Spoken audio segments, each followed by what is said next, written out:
आतंकवाद को, दहशतगर्दी को हमेशा के लिए ख़त्म करिए।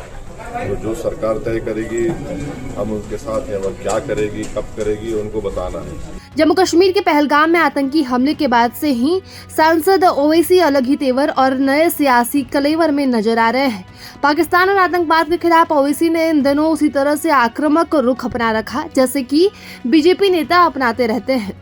बिहार के ढाका में सिर पर तिरंगा पगड़ी बांधे ओवैसी ने आतंकवाद के खिलाफ जिहाद का ऐलान करते हुए कहा कि अब पाकिस्तान को समझाने का समय नहीं है, अब उसे करारा जवाब देने का वक्त आ गया है। अब बिहार के ढाका में रैली में तिरंगा पगड़ी बांधे ओवैसी मंच पर आए तो नारों से पूरा मैदान गूंज उठा। ओवैसी के मंच पर एक बड़ा सा बैनर लगा था जिस पर लिखा था आतंकवाद के खिलाफ ओवैसी का जिहाद।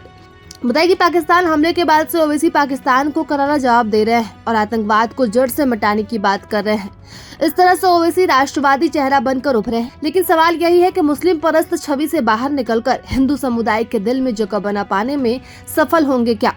तो AIMIM के नेता इम्तियाज जलील चुनौती देते हुए कहते हैं कि मुसलमानों का उतना ही लोकप्रिय नेता बता सकते हैं जितना ओवैसी साहब है। इतना डट कर जमकर बोलने वाले संसद के अंदर मुसलमानों के लिए किसी और मुस्लिम नेता का नाम बता दीजिए, किसी भी राज्य और शहर में पूछ लीजिए, ओवैसी के सिवा कोई दूसरा नाम नहीं मिलेगा। इम्तियाज जलील ही नहीं, AIMIM के सभी नेता बोलते हैं।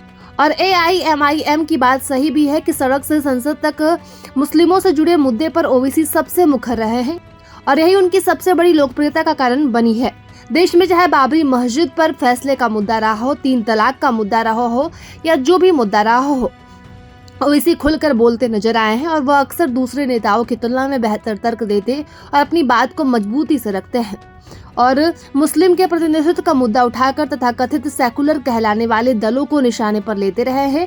इस तरह से मुस्लिम समुदाय के बीच ओवैसी ने खुद को एक मसीहा के तौर पर स्थापित किया है। पूरे अपोजिशन पार्टी ने उस ऑल पार्टी मीटिंग में सरकार से कहा कि आप इस पर एक्शन लीजिए और जो पीड़ित परिवार से इंसाफ करिए और इस आतंकवाद को, दहशतगर्दी को हमेशा के लिए ख़त्म करिए। तो जो सरकार तय करेगी हम उनके साथ हैं, और क्या करेगी, कब करेगी, उनको बताना है।